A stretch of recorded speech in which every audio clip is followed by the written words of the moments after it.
नमस्कार दोस्तों, स्वागत है आप सभी का एक बार फिर से आपके अपने चैनल विज्ञान फॉर यू में। तो फ्रेंड्स, आज हम डिस्कस करेंगे चैप्टर 9 क्लास 9th बल एवं गति में उत्प्लावकता या बायांसी को। साथ ही हम देखेंगे घनत्व, आपेक्षिक घनत्व मतलब रिलेटिव डेंसिटी और डेंसिटी दोनों को। लेकिन सबसे पहले हम सीखेंगे उत्प्लावकता। पहले देखते हैं इसकी परिभाषा या डेफिनेशन क्या है। तो जब किसी वस्तु को जल में छोड़ा जाता है तो उसके ऊपर की ओर एक बल लगता है जिसे हम उत्प्लावक बल बायॉन्ट फोर्स, और इस गुण को उत्प्लावकता या बायांसी कहते हैं। देखिए दोस्तों, जब किसी वस्तु को हम जल में छोड़ते हैं तो उस पर दो प्रकार के बल कार्य करते हैं। कौन कौन से? पहला गुरुत्वाकर्षण बल मतलब ग्रेविटेशनल फोर्स, जो कि वस्तु पर नीचे की ओर कार्य करता है, मतलब वस्तु को नीचे की ओर धकेलता है।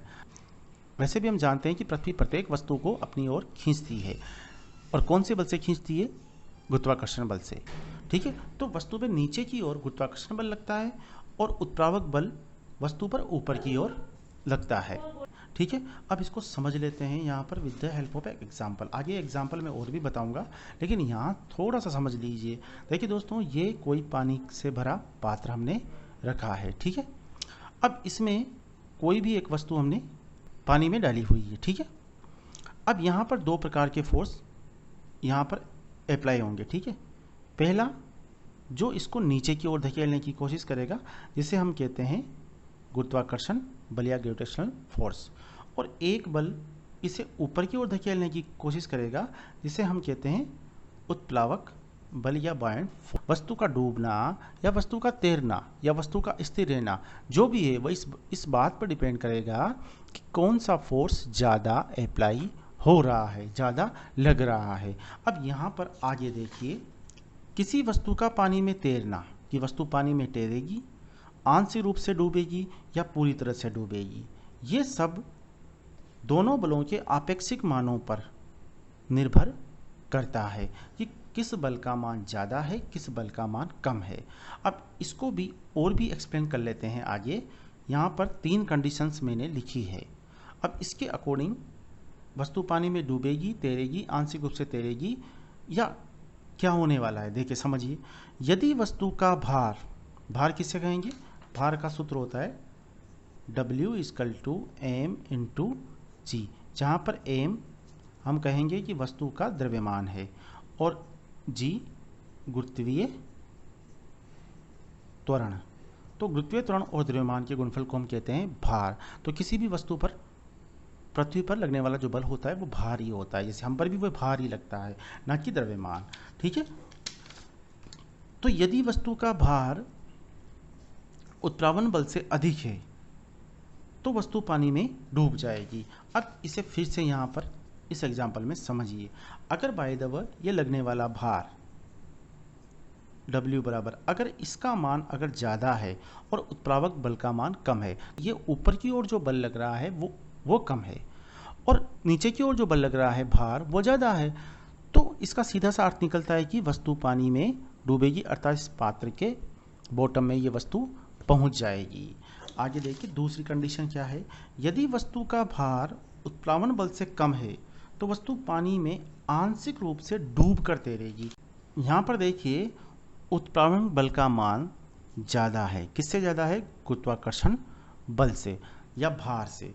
भार से उत्प्लावक बल का मान ज़्यादा है, मतलब ऊपर की ओर जो बल लग रहा है उसका मान नीचे की ओर लगने वाले बल से ज़्यादा है, इसलिए वस्तु पानी में तैरेगी, बट आंशिक रूप से डूब कर तैरेगी, मतलब कुछ हिस्सा इस वस्तु का पानी के अंदर होगा, बाकी बाहर होगा। तीसरी कंडीशन, यदि वस्तु का भार और उत्प्लावन बल दोनों अगर बराबर हैं तो वस्तु पानी में पूरी तरह से डूबकर तैरती रहेगी। कैसे?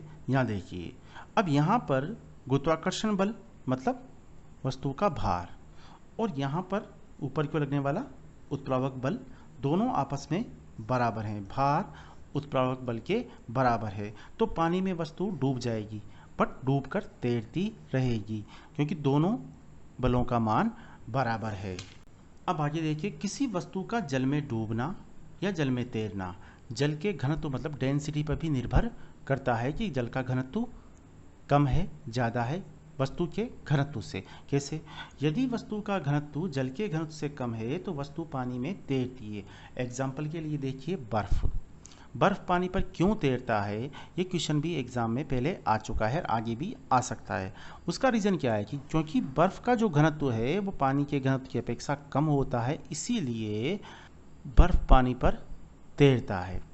एक बार क्वेश्चन आपके एग्जाम में आया था, वो क्या था कि अगर कोई झील है वह सर्दियों में पूरी तरह जम जाती है, लेकिन फिर भी उसमें रहने वाली मछलियां या जीव जंतु, जलीय जीव जीवित रहते हैं, इसका रीज़न क्या है?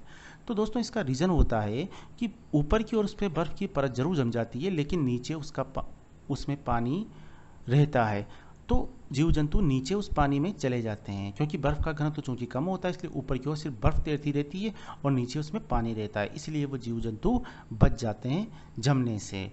इसी प्रकार आगे देखिए, यदि वस्तु का घनत्व जल के घनत्व से अधिक है तो वस्तु पानी में डूब जाएगी।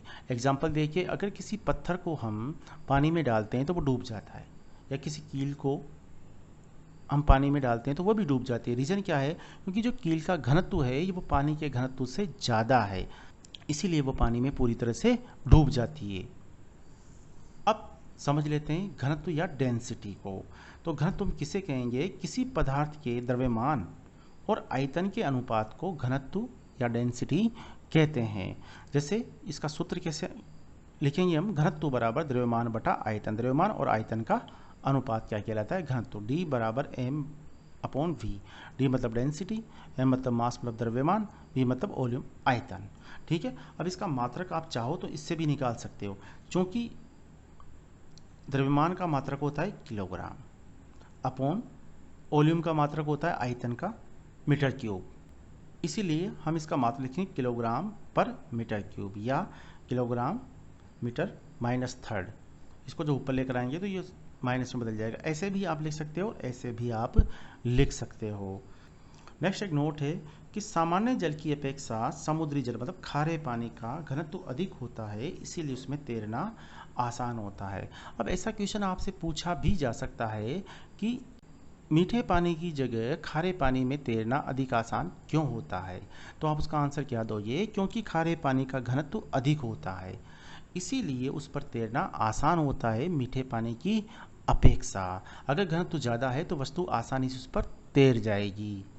अब आता है आपेक्षिक घनत्व या रिलेटिव डेंसिटी। अब रिलेटिव डेंसिटी को आप कैसे डिफाइन कर सकते हो? देखिए दोस्तों, रिलेटिव डेंसिटी या आपेक्षिक घनत्व किसे कहेंगे कि एक तो आप ले लीजिएगा पानी का घनत्व, और पानी के घनत्व का कंपैरिजन करेंगे हम किसी भी अन्य पदार्थ के घनत्व से। किसी भी अन्य पदार्थ का घनत्व तब पानी के घनत्व का अनुपात को ही हम आपेक्षिक घनत्व कहेंगे। कहने का मतलब यहाँ पर सिर्फ इतना है कि पानी के घनत्व से किसी अन्य पदार्थ के घनत्व की तुलना करना ही को हम रिलेटिव डेंसिटी कह सकते हैं। अब सूत्र देखिए, अतः आपेक्षिक घनत्व बराबर किसी पदार्थ का घनत्व, पदार्थ कोई सा भी हो सकता है, बर्फ भी हो सकता है या लोहे का टुकड़ा या कील, कुछ भी हो सकता है, अपॉन पानी का घनत्व, मतलब पानी के घनत्व से किसी अन्य पदार्थ के घनत्व की तुलना करना आपेक्षिक घनत्व कहलाता है। किसी पदार्थ के आपेक्षिक घनत्व को पानी के घनत्व से तुलना करके ज्ञात किया जा सकता है, जैसा कि मैंने इस सूत्र में आपको बताया। आगे देखिए, एक क्वेश्चन है जो पहले भी कई बार एग्जाम में आ चुका है और आगे भी आ सकता है। क्या है क्वेश्चन? लोहे से बना जहाज समुद्र में तैरता है, लेकिन लोहे की छोटी सी कील समुद्र में डूब जाती है, जबकि जहाज तो कितना बड़ा होता है और कील छोटी सी, वो पानी में डूब रही है लेकिन जहाज पानी में नहीं डूबता।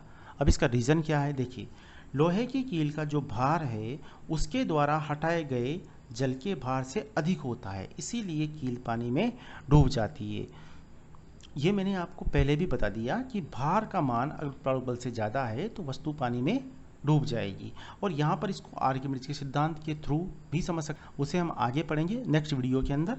यहाँ पर सिर्फ इतना समझ लीजिए कि कील का भार उसके द्वारा हटाए गए जितना वो जल हटाती है, जितना जल विस्थापित करती है, उसकी अपेक्षा ज़्यादा होता है, इसीलिए कील पानी में डूब जाती है। इसी प्रकार अब जहाज की बात करें तो जहाज की बनावट इस प्रकार की होती है, किसके द्वारा हटाए गए जल का भार जहाज के कुल भार के बराबर हो जाता है, इसीलिए जहाज जल में तैरता रहता है। कहने का मतलब ये हुआ कि उत्प्लावक बल का मान यहाँ पर ज़्यादा होता है और भार का मान कम, इसीलिए जहाज आंशिक रूप से डूबकर पानी पर तैरता रहता है। तो दोस्तों आज हमने सीख लिया उत्प्लावकता और घनत्व और साथ में आपेक्षिक घनत्व या रिलेटिव डेंसिटी के बारे में। ये वीडियो कैसा लगा मुझे ज़रूर कमेंट करके आप बता दीजिएगा। साथ में अगर आपने चैनल को सब्सक्राइब नहीं किया है तो सब्सक्राइब कर लीजिए ताकि आगे आने वाले हर वीडियो का नोटिफिकेशन आपको मिल सके, और साथ में बेल आइकन प्रेस करना मत भूलना। तो दोस्तों आज की वीडियो में सिर्फ इतना ही। Thank you for watching. Have a nice day.